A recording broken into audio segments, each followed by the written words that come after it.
Unlocking the truth about how opinions are mere reflections of the mind's abstractions. The labyrinth of the mind's reflections. Have you ever wondered where your opinions come from? Are they truly your own? Or are they mere echoes of the world around you, distorted and abstracted by the intricate filters of your mind? Let us embark on a journey together. Not to judge opinions but to understand their origins and, perhaps, to liberate ourselves from their illusions. The mind, like a polished mirror, reflects the world it perceives. Yet, no reflection is pure. The mirror is often smudged by experiences, biases, and desires, creating a distorted image of reality. We begin with a simple truth: every opinion we hold is rooted in perception. And perception itself is not absolute. The way you see the world is colored by the lenses of memory, upbringing, and expectation. If you were to close your eyes and imagine a flower, your mind would conjure an image based not on the flower itself but on your idea of a flower. This abstraction is what forms the foundation of our opinions. Pause for a moment and ask yourself, when was the last time you changed your opinion about something? Was it because of a newfound understanding or because circumstances forced you to adapt? Often, we cling to opinions not because they are true but because they define who we think we are. Here lies the first great insight: opinions are not truths, they are placeholders for the unknown. They provide the comfort of certainty in an uncertain world. But this comfort is fleeting. To unlock the truth, we must question: are you seeking understanding? Or are you defending the walls of your mind's creation? In this labyrinth of reflections, fear is the gatekeeper. Fear of being wrong. Fear of change. Fear of losing identity. But consider this: does a mirror cease to be a mirror when its image changes? Your mind, too, remains capable and expansive, even when old opinions dissolve. Let us take a practical step. The next time you find yourself holding a strong opinion, pause and trace its origin. Ask yourself, did this opinion arise from direct experience? Or is it borrowed?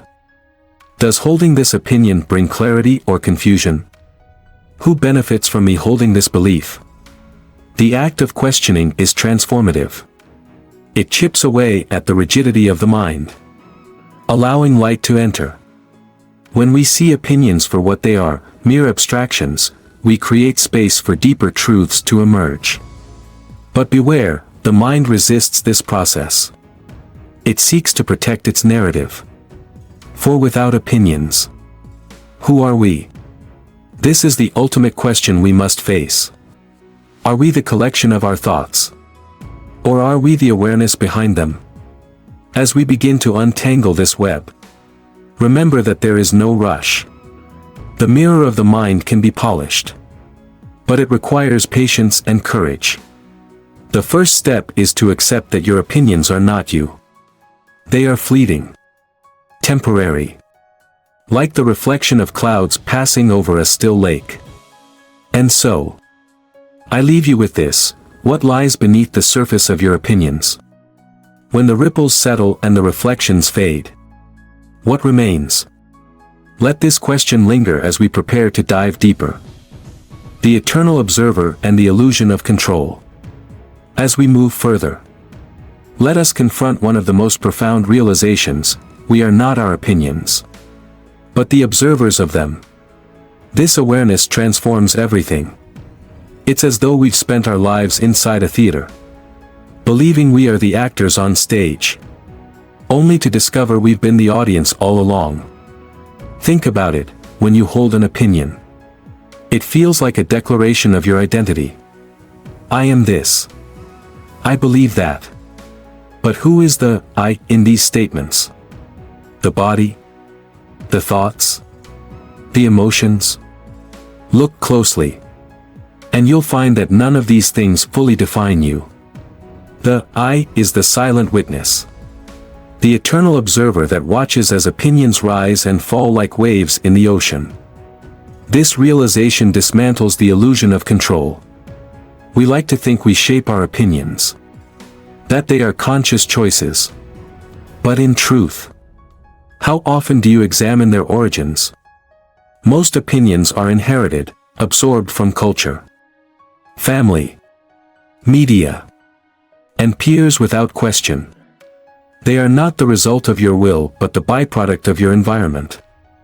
Consider this: how often have you fiercely defended an opinion, only to later discover it was based on incomplete or false information? In that moment, did you feel betrayed by your own mind? This betrayal occurs because the mind clings to the illusion of certainty. It tells us, if I know, I am safe. If I am certain, I am strong. But certainty is a fragile construct, easily shattered by the truth. Let's test this in real time. Reflect on a strong opinion you currently hold. It could be about politics, spirituality, relationships, or any other subject close to your heart. Now, ask yourself, if I had been born in a different country, culture, or era, would I still hold this opinion? What would it take for me to completely change my view on this? Does holding this opinion serve my growth? Or does it limit it? These questions are not meant to weaken your beliefs but to reveal the fluidity of the mind. Opinions are like leaves carried by the wind, they change direction with the breeze. The observer, however, remains still, watching without judgment. Here's where it gets even more fascinating. The moment you detach from your opinions, you gain clarity. Instead of seeing through the distorted lens of "I am right," you begin to see reality as it is, raw, unfiltered, and infinitely complex. This detachment doesn't mean indifference, it means freedom. You can still engage with the world, but now your actions are guided by wisdom rather than reaction. Let us ground this in practice. The next time you feel the urge to defend an opinion, pause. Instead of arguing, listen deeply, not just to others but to yourself. What is the root of your need to be right? Is it fear of being misunderstood? A desire for validation? Or perhaps an unwillingness to let go of an identity tied to that belief? In this pause, something magical happens. The mind quiets. The observer steps forward. You realize that defending your opinions is like defending shadows. They may resemble something real, but they have no substance. In this quiet, you'll find that the truth does not need defending. It simply is. But here's the paradox: even knowing this, the mind will resist. It will insist on control, on holding tight to its abstractions. Why? Because letting go feels like falling into the unknown. And the unknown is terrifying.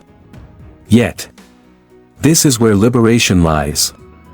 I ask you now, what would your life look like if you stopped clinging to opinions? What would you discover about yourself, others, and the world if you embraced uncertainty with open arms? As you sit with this question, notice the mind's reaction. Does it feel threatened? Curious? Confused? These are the echoes of the illusion of control. Gently remind yourself that you are not here to banish opinions but to transcend them. And so, as we journey deeper, remember this truth: the observer within you is limitless, while your opinions are not. To live as the observer is to live in harmony with the flow of existence, unbound by the mind's abstractions. Freedom beyond opinions, living as the observer. We have explored the nature of opinions and the illusion of control they create. And now, we step into the most liberating realization: you are not here to be defined by opinions, you are here to experience freedom as the observer. To live as the observer is to step outside the cycle of judgment. reaction, and attachment.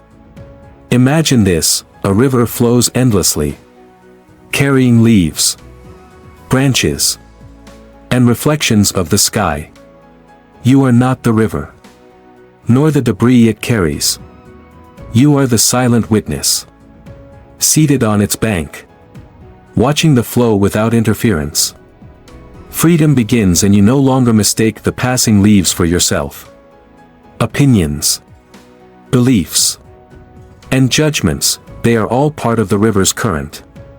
To live as the observer is to see them without grasping. This doesn't mean apathy, it means clarity. You can still act, still engage, but your actions come from a place of understanding rather than reaction. Here is a question to anchor this truth: how often do you react to the world out of habit, rather than from true awareness? Think about the last argument you had, or the last time you felt strongly about something. Did your response come from deep consideration? Or was it a reflex, driven by old patterns? Most of us live on autopilot, mistaking the echoes of past experiences for present reality. But when you observe these patterns, you disrupt them. This disruption is powerful.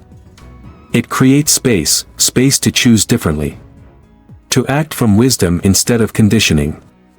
But this space is fragile. The mind, accustomed to its loops, will attempt to fill it with noise. It will say, "This isn't enough. You must act. Think. Decide." Ignore this voice. The space itself is your liberation. Living as the observer doesn't mean retreating from life. It means embracing it fully, but without attachment to outcomes. Let me share a practice to help you embody this truth. Pause and breathe when faced with a strong emotion or opinion. Pause. Take a deep breath. Feel the sensation of the breath entering and leaving your body. This simple act grounds you in the present moment. Notice without judging, observe the thoughts and feelings that arise. Don't label them as good or bad. Simply notice. For example, if you feel anger, acknowledge it: there is anger here. Return to awareness, remind yourself, I am not this thought. I am the awareness observing this thought. This creates a subtle but profound shift in perspective. Over time, this practice transforms your relationship with the mind. You begin to see its workings not as personal but as universal. The fears, desires, and opinions you once held so tightly lose their grip. You realize they are not unique to you, they are patterns shared by all humanity. And this brings us to the ultimate freedom: compassion. When you see your own opinions as reflections of the mind's abstractions, you naturally extend this understanding to others. You no longer judge them for their beliefs, because you recognize they are caught in the same illusions. This doesn't mean you agree with everyone, it means you see beyond the surface. I ask you now, what would happen if you approached every interaction with the awareness that opinions are not the person, but the mind's reflection? Imagine the peace this would bring, not just to your relationships but to your inner world. The battles we fight with others are often extensions of the battles within ourselves. When you cease to identify with opinions, these battles dissolve. But freedom is not the end, it is the beginning. When you live as the observer, you open yourself to the infinite possibilities of existence. Without the constraints of rigid beliefs, you become adaptable, creative, and deeply alive. You can engage with the world from a place of curiosity rather than certainty, wonder rather than judgment. And so, I leave you with this final truth: the mind creates opinions to make sense of the world, but the heart seeks connection beyond sense. When you live as the observer, you move beyond the mind's abstractions and into the realm of pure being. Now, let us sit with this question one last time: if you let go of every opinion, who would you be? Not the labels. Not the stories. But the pure awareness behind them. This is your true self, silent, expansive, and free. Let this awareness guide you as you move forward, unburdened by the illusions of the mind. The journey doesn't end here, it begins anew in every moment. You are not your opinions. You are the one who observes them, eternally free.